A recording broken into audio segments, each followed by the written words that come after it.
আসসালামু আলাইকুম প্রিয় বন্ধুরা।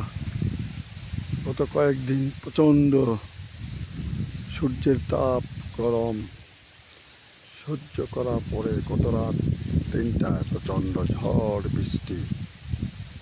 আজকে সকাল দেখুন, সকালে আকাশটা আবার সেই মেঘলা, বাতাস বইছে, বৃষ্টির সম্ভাবনা। আসলে শ্রাবণ মাস, বৃষ্টির প্রয়োজন, এখনো বৃষ্টি হচ্ছে না।